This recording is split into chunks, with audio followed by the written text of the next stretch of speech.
Bapak Ibu satuan kerja ketika bertransaksi di DigiPay tentu akan meningkatkan juga implementasi KKP dan CMS-nya.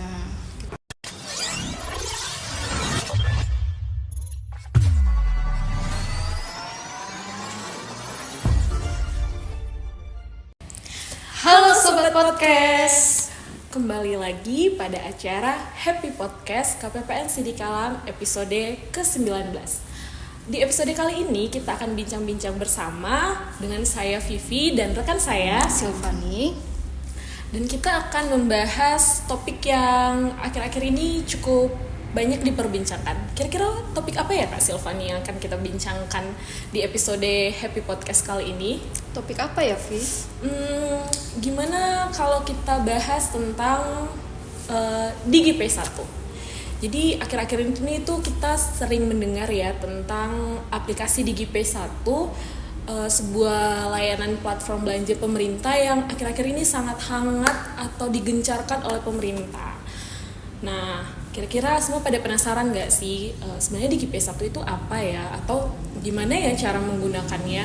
Apakah sama dengan platform belanja pemerintah lainnya? Nah, kalau mau tahu, tonton terus ya di acara Happy Podcast kali ini. Oke, jadi Kak Si langsung aja nih ke pertanyaan pertama atau pertanyaan yang biasanya akan selalu dilontarkan oleh orang-orang saat pertama kali mendengarkan topik DigiPay 1 ini, yaitu sebenarnya apa sih Kak Sil aplikasi DigiPay 1 ini? Boleh dijelaskan nggak? Boleh dong, Vi. Jadi, aplikasi DigiPay 1 ini adalah platform belanja online yang dibuat oleh Direktorat Jenderal Perbendaharaan Kementerian Keuangan. Oh, berarti platform DigiPay ini adalah suatu aplikasi platform belanja ya Kak ya, yang dibuat oleh Kementerian Keuangan sendiri, khususnya di DJPB ya Kak, Direktorat Jenderal Perbendaharaan. Lalu sebenarnya apa latar belakang dari Kementerian Keuangan atau DJPB ini sendiri dalam membuat aplikasi DigiPay 1 ini Kak? Iya, jadi kita udah tahu nih ya, kalau bendara-bendara pengeluaran di satuan-satuan kerja pemerintah itu tentu mereka memegang uang persediaan, baik secara tunai maupun di rekening. Nah, uang persediaan yang ada di bendahara pengeluaran itu tentu akan lebih efektif apabila dibelanjakan secara cashless fee. Karena semakin sedikit uang tunai yang kita pegang, tentu uang tunai tersebut akan lebih bernilai apabila ditransaksikan melalui secara non tunai. Nah, disinilah pemerintah itu berinisiatif bagaimana sih cara agar bendara-bendara itu bisa menggunakan uang tunainya uang non tunainya untuk berbelanja, maka disediakanlah platform pembayaran belanja secara online, yaitu DigiPay 1. Jadi DigiPay 1 ini satuan kerja itu nggak bisa bayar pakai tunai lagi. Dia bayarnya pakai CMS ataupun KKP.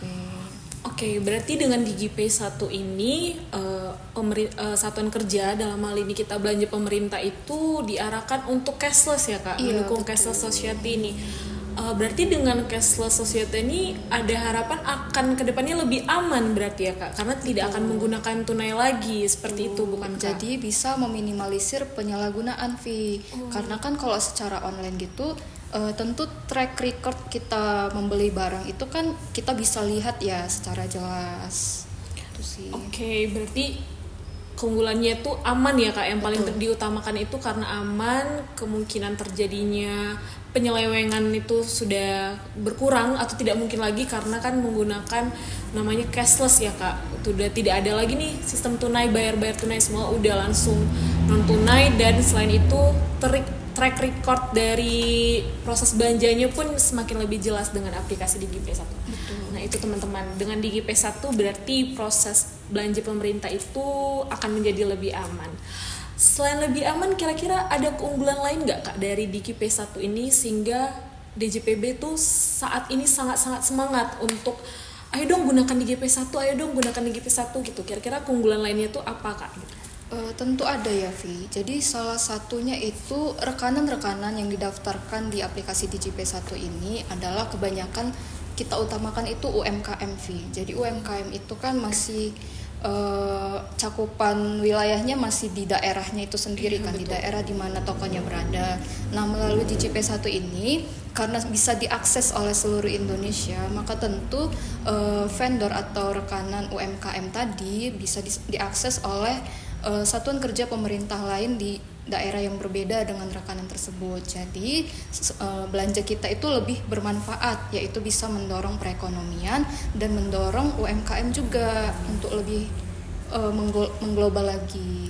Oke, berarti platform DigiP ini mengakomodasi para UMKM ya Kak. Jadi para UMKM juga bisa lebih dikenal atau bisa mengepakkan sayap usahanya lah ya. Betul. Berarti karena biasanya kan UMKM hanya sekadar di daerah tertentu gitu. Ini mereka bisa, misalnya UMKM di daerah mana bisa digunakan di daerah sini gitu oleh pemerintah. Iya.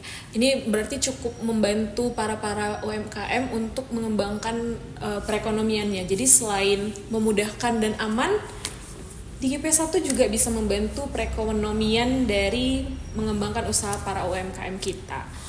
Oke, itu tadi kan keunggulannya nih Kak. Nah, kemudian kita nih pada penasaran nih, kira-kira belanja apa yang bisa dilakukan dengan DigiP1? Karena kan kita tahu sendiri ya Kak, kalau DigiP1 ini kan platform belanja untuk pemerintah seperti itu. Nah, pasti ada ketentuannya nih, kira-kira belanja apa yang diperbolehkan di DigiP1 dan apa yang tidak diperbolehkan, seperti itu. Iya, betul. Jadi pada prinsipnya Bapak Ibu dan Vivi, untuk pembayaran belanja di DigiP1 ini berasal dari pendanaan melalui uang persediaan. Jadi tentunya belanja yang bisa dibelanjakan menggunakan uang persediaan adalah belanja-belanja yang bisa kita realisasikan melalui DigiP1. Adapun belanja itu diantaranya itu belanja 52 dan belanja 53. Tahu dong ya, belanja 52 itu adalah belanja barang, belanja 53 adalah belanja modal. Jadi berdasarkan prinsip penggunaan uang persediaan, untuk satu rekanan itu maksimum pembayarannya adalah 200 juta rupiah. Jadi biasanya satuan kerja itu bisa belanja berupa ATK atau belanja snack atau konsumsi, ada juga untuk jasa percetakan gitu. Berarti DigiP1 ini lebih mengakomodir untuk belanja-belanja kebutuhan sehari-hari lah ya Kak. Misalnya kayak belanja ATK, belanja konsumsi. Berarti kayak seperti UMKM makan makanan kecil di daerah itu bisa juga ikut berpartisipasi dalam DigiP. Mereka mendaftarkan sehingga misalnya nih suatu kantor ingin buat acara konsumsinya langsung dari DigiP aja melalui UMKM tersebut. Seperti itu ya kan Kak? Iya, betul. Oke, berarti tapi belanja modal juga bisa berarti ya Kak? Bisa belanja modal. Tergantung dengan apabila vendornya ada dalam DigiP tersebut ya. Oke, berarti nih kita udah tahu nih Kak, DigiP1 itu bentuknya seperti apa, belanja apa. Nah, kira-kira mekanisme dalam penggunaan aplikasi DigiP1 ini seperti apa gitu? Untuk mekanismenya sendiri, Vi, itu termasuk mudah ya. Hanya saja memang perlu difamiliarisasi oleh satuan-satuan kerja pengguna. Nah, sebelum melakukan transaksi di DigiP1, Bapak Ibu sekalian itu harus memiliki beberapa user, Vi. Jadi user yang pertama itu adalah user admin Satker, lalu ada user PBJ atau penyedia barang dan jasa, kemudian ada user bendahara pengeluaran, dan yang terakhir ada user PPK. Jadi user ini memiliki kewenangannya masing-masing. Jadi kalau misal admin Satker itu nanti dia sebagai verifikator user-user lainnya. Untuk PPK dia berfungsi untuk melakukan verifikasi saat check out. Untuk PBJ untuk melakukan pemesanan di langkah awal, lalu untuk bendahara pengeluaran tentunya melakukan pembayaran. Nah, untuk user admin Satker sendiri itu bisa dirangkap oleh PPK, PBJ atau BPG. Tetapi untuk user PBJ, PPK dan bendahara pengeluaran itu tidak boleh saling merangkap. Oh, berarti untuk penggunaan dari DigiP1 ini kita harus punya berbagai user ya Kak. Tapi kalau tadi kita dengar penjelasan dari Kak Silvani, berbagai user itu sebenarnya adalah pejabat pengelola keuangan yang sudah ada di satuan kerja masing-masing kan ya Kak. Seperti bendahara pengeluaran, PPK, PBJ, itu semua kan pastinya sudah ada ya dalam ketika kita di satuan kerja, pasti kita sudah ada struktur dari pejabat pengelola keuangannya. Jadi seharusnya sudah melekat ya Kak. Jadi misalnya ketika saya jadi bendahara, saya harus punya user bendahara untuk menggunakan aplikasi DigiP1. Seperti itu bukan Kak? Iya, betul sekali. Ya, jadi sebenarnya tidak perlu ada penunjukan lagi terhadap orang-orangnya kan, karena itu sudah melekat kan ya Kak? Iya, benar. Oke, berarti sebenarnya untuk pendaftaran usernya sendiri sulit atau mudah Kak gitu? Untuk pendaftaran usernya sangat mudah, Vi. Nah, kalau satuan kerja itu kita sediakan juga petunjuk teknisnya. Hanya saja kadang kan di lapangan itu ada kendala Iya, ya di betul. pendaftarannya. Nanti KPPN Sidikalang itu selalu siap membantu untuk proses pendaftaran user-user di DigiP1. Oh, berarti KPPN Sidikalang sendiri memberikan layanan itu ya Kak, asistensi. Jadi buat teman-teman satuan kerja yang mungkin masih ragu untuk menggunakan aplikasi DigiP1, mungkin karena aduh gimana ya pendaftaran usernya Kak, ribet, susah. Tidak ribet teman-teman. Cukup nanti kita akan menyediakan panduannya, buku sakunya terkait dengan proses pendaftaran user, serta apabila masih ada kendala boleh langsung menghubungi kita di KPPN Sidikalang. Tidak harus datang, mungkin bisa tetap layanan konsultasi secara daring, online, kita tetap membuka layanan tersebut. Jadi teman-teman tidak perlu ragu untuk mendaftarkan user DigiP-nya agar bisa menggunakan aplikasi DigiP. Oke, selanjutnya kan tadi sudah dijelaskan nih Kak, teknisnya seperti apa. Berarti kita harus pendaftaran user terlebih dahulu, kemudian kita akan bisa proses belanja langsung Kak setelah pendaftaran usernya. Benar, jadi setelah semua usernya clear, sudah terbentuk, itu satuan kerja bisa langsung melakukan transaksi pemesanan melalui user PBJ tadi, user penyedia barang dan jasa. Nah, dari user penyedia barang dan jasa nanti akan dilakukan verifikasi oleh rekanan, makanya dibutuhkan juga koordinasi antara rekanan dan satuan kerja untuk memverifikasi barang yang akan dibeli. Setelah nanti diverifikasi, kemudian akan dilakukan pengecekan oleh PPK-nya. Dari PPK-nya inilah barang akan di check out nantinya, Vi. Oh, berarti setelah proses ini memang terlihat ya Kak amannya dari proses DigiP ini, karena ada proses ceknya, cek dari ketika PBJ dicek oleh PPK, kemudian ketika pembayaran nanti akan dicek lagi pasti oleh bendahara. Jadi tidak hanya PBJ pesan-pesan seperti itu aja tanpa ada cross check dari pejabat pengelola keuangannya lainnya gitu kan Kak. Ini pasti harus ada dicek lagi. Oke, ternyata akan lebih aman ya untuk teman-teman satuan kerja dengan aplikasi DigiP1 ini. Kemudian melihat proses pendaftarannya yang cukup mudah untuk user, proses aplikasinya juga tidak terlalu susah ya Kak, sama seperti dengan proses seperti kita check out di aplikasi platform belanja lain. Namun ini karena ada beberapa user agar lebih sesuai dengan kewenangannya, mungkin itu yang sedikit membedakannya ya Kak dengan platform belanja lain. Jadi tentunya karena dia platform belanja online pemerintah kan, tentu dia mekanismenya akan menyesuaikan dengan undang-undang yang berlaku. Iya, oke. Memang itu disesuaikan dengan proses bagaimana pengadaan sesuai dengan ketentuan undang-undang, seperti itu ya Kak.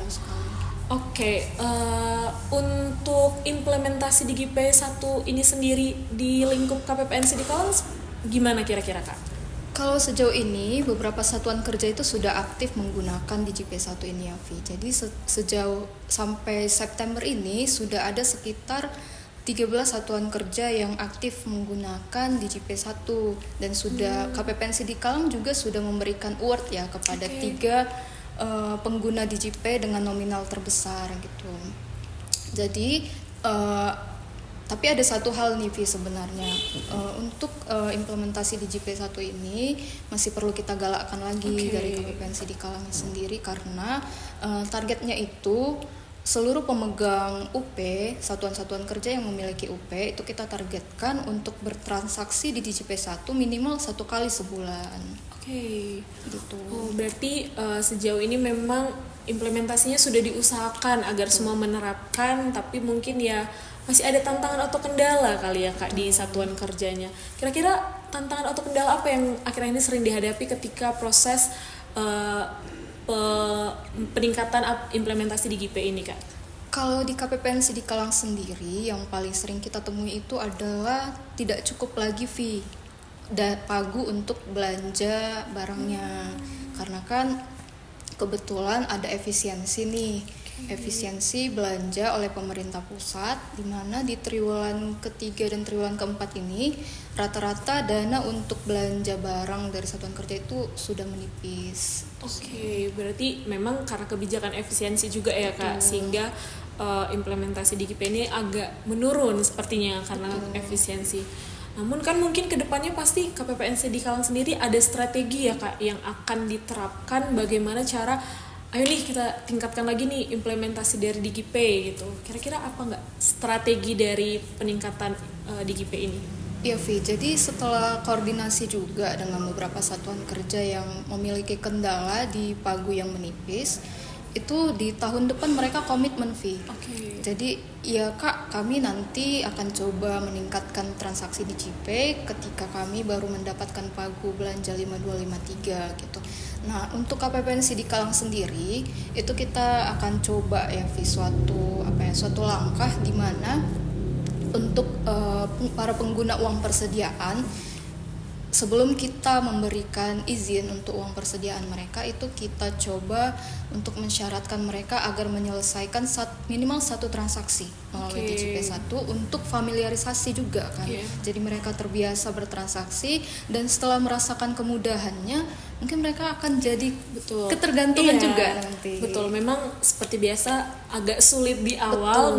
Itu karena memang belum familiar gitu kan. Mungkin beberapa satuan kerja kurasa aduh ribet Bu, di GP1 itu nanti harus user ini. Mungkin mereka beberapa satuan kerja mungkin merasakan seperti itu. Tapi tenang saja, untuk satuan-satuan kerja kami, khususnya di lingkup KPPNC di Kalang, kita akan tetap menyediakan layanan konsultasi, atau kita akan memandu khusus atau menyediakan kegiatan BIMTEK untuk para satuan kerja yang membutuhkan pendampingan terkait dengan bagaimana cara penggunaan DGP1 ini. Karena sebenarnya kalau dengan menggunakan DGP1 ini tertolong juga untuk meningkatkan implementasi CMS dan KKP, bukan Kak? Betul sekali Vi, karena untuk pembayaran di DGP1 ini kita menggunakan CMS atau KKP. Jadi Bapak Ibu satuan kerja ketika bertransaksi di DGP tentu akan meningkatkan juga implementasi KKP dan CMS-nya.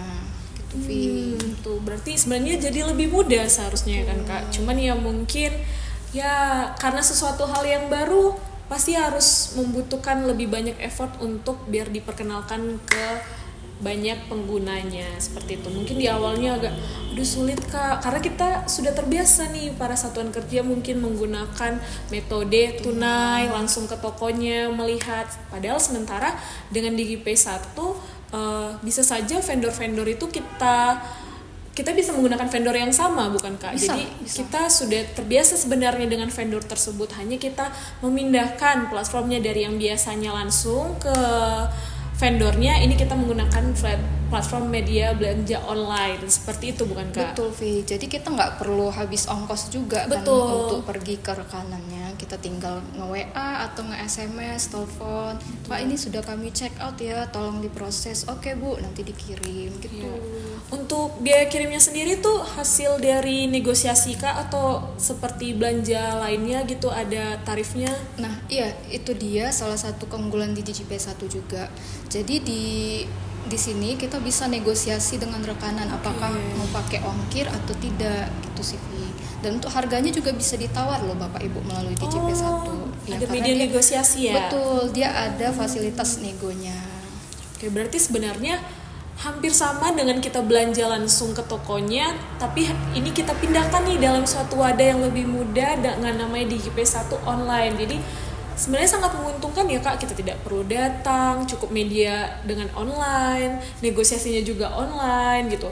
Dan vendornya juga sebenarnya diuntungkan ya Kak, karena setelah mendengar penjelasan Kak Sil, para vendornya jadi tidak hanya digunakan oleh satker-satker yang ada di Sidi Kalang aja, misalnya bisa digunakan oleh satker di luar Sumut bahkan. Betul. Seperti itu ya Kak? Betul sekali. Oke, mungkin yang ini paling terakhir kali ya Kak, mungkin kira-kira nih harapan terkait dengan implementasi DGP1 ini apa nih Kak?